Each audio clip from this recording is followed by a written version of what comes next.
ఇప్పుడు మన ప్రొడ్యూసర్ సందీప్ గుండం గారి మాటలు వినేద్దాము. ఇక్కడికి వచ్చిన మీడియా వాళ్ళందరికీ, reporters, reviewers, all of you, thank you so much for your support. నేను మెయిన్గా ఎక్కువ టైం తీసుకొని, ఎందుకంటే మ్యాచ్ టైం ఆల్మోస్ట్ అయిపోతుంది. I know you all want to go. So I'll just use this time to say thank you. Thank you for everyone who supported us. ఇప్పుడు దాకా cinema release date fix అయింది అని అక్కడి నుంచి నాకు support చేసిన వాళ్ళు, రాజమౌళి గారు who release the teaser, Tarak గారు రిలీజ్ ద ట్రైలర్, సుకుమార్ గారు సినిమా చూసి ఫస్ట్ సపోర్ట్ చేసి బాగుంది అని మాకు చెప్పినారు, Nani garu, there are lot of directors, Vivek, Ram Aburaju, Hasith, అందరికీ all of them watched the movie and gave us ideas, gave us support.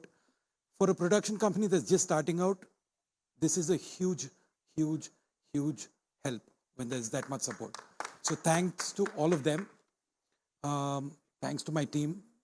ఎందుకంటే కొంత లాస్ట్ మినిట్లో they were calls taken, Netflix deal వచ్చింది, పలానా టైంలో రిలీజ్ అయిపోవాలి అంటే పరిగెట్టారు. I think especially Hussain, Vidyasagar and Bairi నిద్ర లేకుండా పనిచేశారు.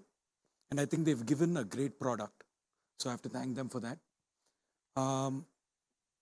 మిగతాది ఇంకంతా నేను సక్సెస్ మీట్లో మాట్లాడదాం అనుకున్నా, బట్ సక్సెస్ మీట్లో మాట్లాడదాం అనుకున్నా, మళ్ళీ నెక్స్ట్ వీక్ మీదేం రావట్లేదు కదా సినిమా, అయితే నెక్స్ట్ వీక్ సక్సెస్ మీట్లో మాట్లాడతాను.